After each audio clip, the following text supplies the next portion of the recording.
They called him the Marshal of France, a warrior blessed by kings, blooded in battle, armored in honor.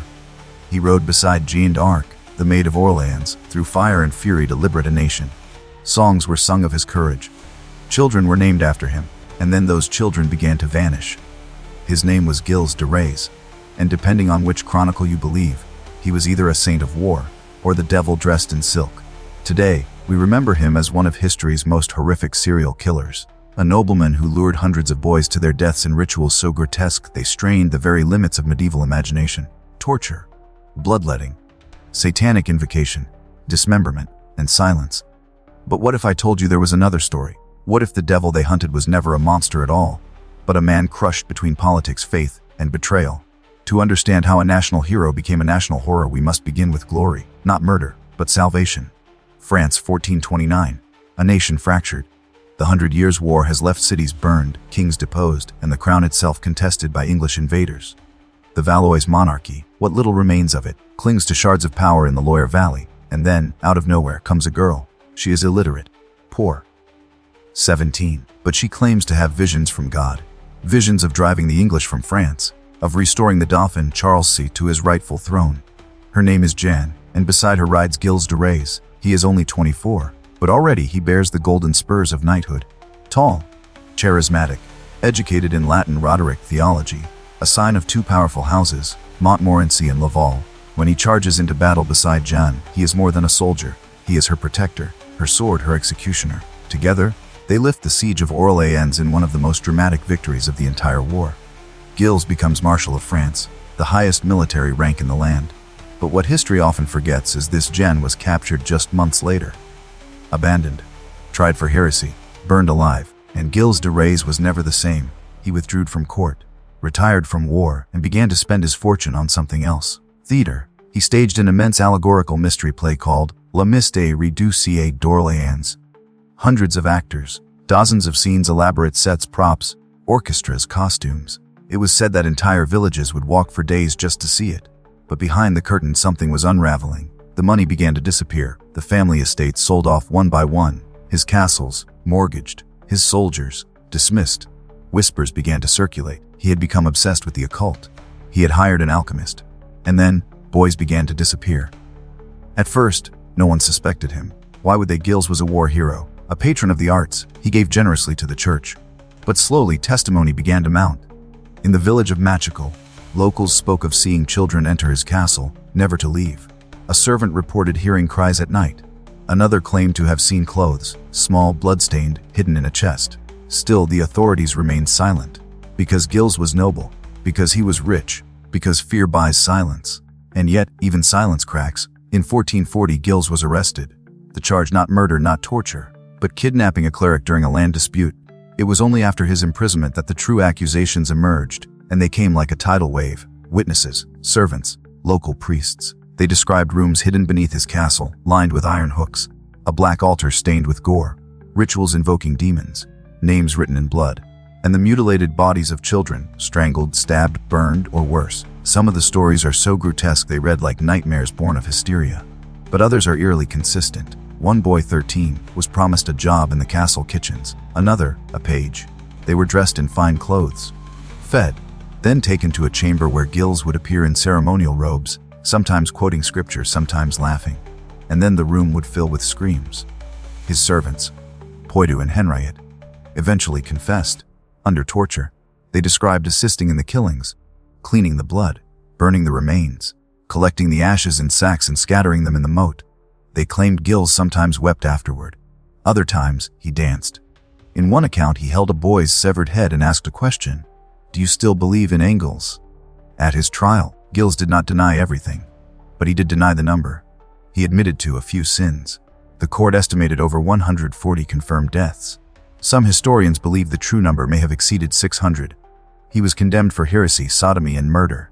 But it was not the church that led the charge. It was the Duke of Brittany, a political enemy. And it was his own family who refused to defend him. Why? Because Gilles was no longer useful. His wealth, his honor, tainted.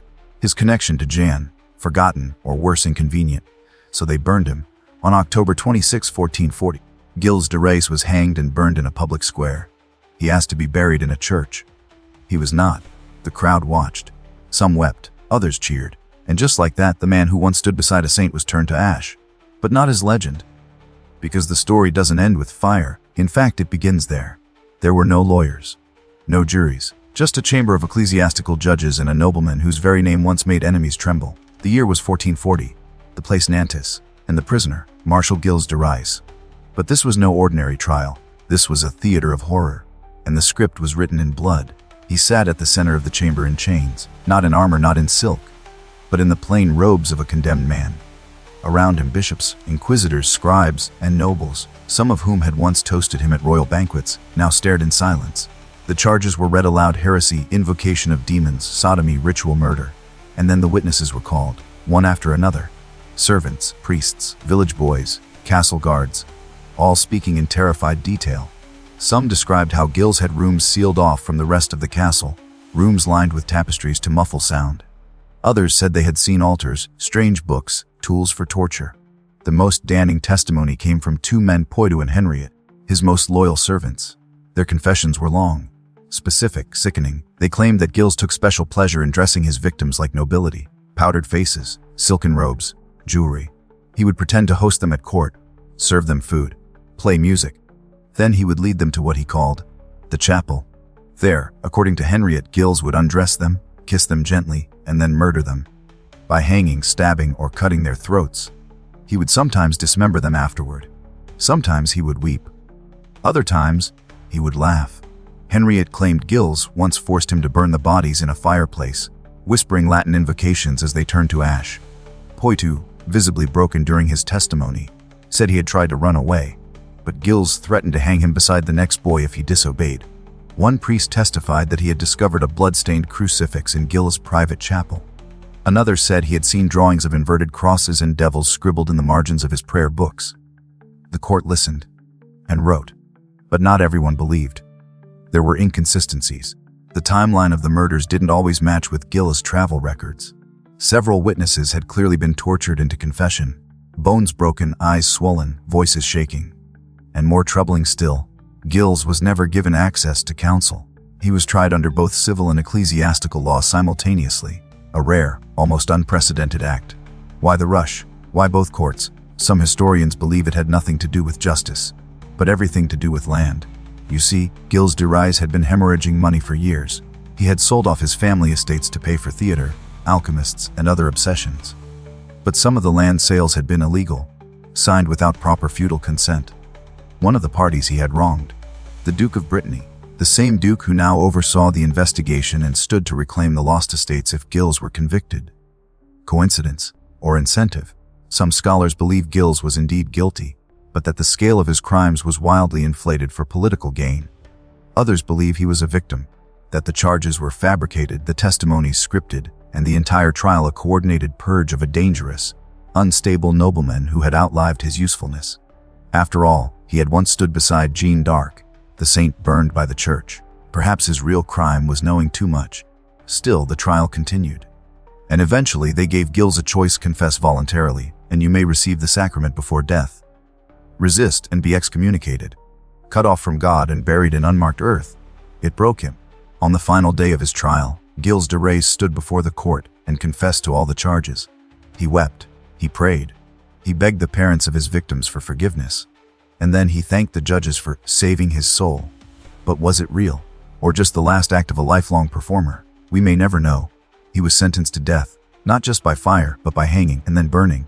On October 26, 1440, the execution took place outside the walls of Nantes. A crowd gathered. Some came to mourn, others came to gawk. Gilles climbed the scaffold accompanied by two priests. He reportedly maintained his composure to the end, and as the flames rose around his body, a strange silence fell over the crowd. Some say it was the wind, others say it was guilt, because they hadn't just killed a man, they had erased a myth. But myths never die easily. In the years that followed, something strange began to happen. A story spread across France of a wealthy nobleman who murdered his wives and hid their bodies in a locked room. The story morphed, grew. The killer became known for his blue beard, and thus was born the legend of Bluebeard. A fairy tale, perhaps, but one rooted deeply in the ashes of Gilles de Rais. And perhaps that's the most haunting part of all. Because long after the bones are dust and the castles fall, and the names are lost to time, something remains. A shadow, a whisper. A lesson not about monsters, but about the people who create them. Long after the fire died and the ashes cooled, his name vanished. No statues, no tombs, no songs. The chronicles stopped speaking of him. The nobility scrubbed his crest from stone. The church pretended he'd never existed. But his story didn't die, it mutated. At first, it came as a whisper, a nobleman who murdered young brides in a tower, who forbade them from entering a locked room. One disobeyed. Inside, she found corpses. Bluebeard. The tale spread through France like a virus. It was told by mothers to frighten their daughters, by priests to warn against temptation, by kings to justify bloodlines, and though the details shifted with each telling, the bones remained the same: wealth, power, secrecy, death. Some folklorists believe Bluebeard is Gilles de Rais, not metaphorically, literally, that the people could not bear the truth of what happened in those castles, so they turned it into a fairy tale. They replaced the children with wives, the torture with disobedience, the blood with warning. Others say it's coincidence, that Bluebeard is simply an archetype: the dark husband, the forbidden chamber, the punished curiosity. But even in that reading, Gilles left fingerprints, because there's one chilling constant between the myth and the man, the locked room. In Bluebeard, it holds the bodies of murdered wives. In Magical, it held children's bones. We've always locked our horrors behind doors, and we've always told stories to hide the keys. But why was Gilles so dangerous that he needed to be erased? Was he truly a demon? Or something worse, a mirror? Let's step back. Historians today remain bitterly divided on the case. Some say Gilles was clearly guilty, that the scope and consistency of the confessions, however gruesome, reveal a man consumed by lust, trauma, and alchemical obsession. That the version of him we see in the trial transcripts, erratic, paranoid, grandiose, is not the performance of a madman but the soul of one. They point to the evidence: the missing children, the rituals, the confessions of servants who had no reason to lie. But others argue the opposite. They point to the lack of physical evidence, to the fact that much of the testimony was extracted under torture, to the suspicious political timing, just as Gilles became a legal liability to both church and state. And they ask, why would a man who murdered hundreds stage a massive religious play across France, inviting public scrutiny? Why would he publicly fund churches, donate to monasteries, write theological essays? Was he trying to hide in plain sight, or was he never hiding at all? Then there's a third theory, that Gilles was both, that he was guilty and made more guilty, that he had done monstrous things, but the church, in its paranoia and greed, inflated those sins to mythic scale in order to erase him completely. Not just his crimes, but his past. Because don't forget, he rode beside Jeanne d'Arc, he watched her burn, and he lived. Perhaps his trial wasn't just about murder, perhaps it was about memory. If Jeanne was a martyr of faith, Gilles had become the heretic of doubt. He had seen too much, survived too much, broken too much. And in the end, that may have been the most unforgivable crime. He didn't die on the battlefield. He lingered. He rotted. He spoke, so they silenced him. Not with rope or flame, but with fiction.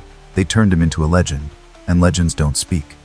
But now you've heard the story, not the one told in whispers, not the one buried in fairy tales, but the one that lies in court transcripts, ruined castles, and dusty margins of forgotten books. The one that makes you ask, what are monsters really made of? Flesh or fear?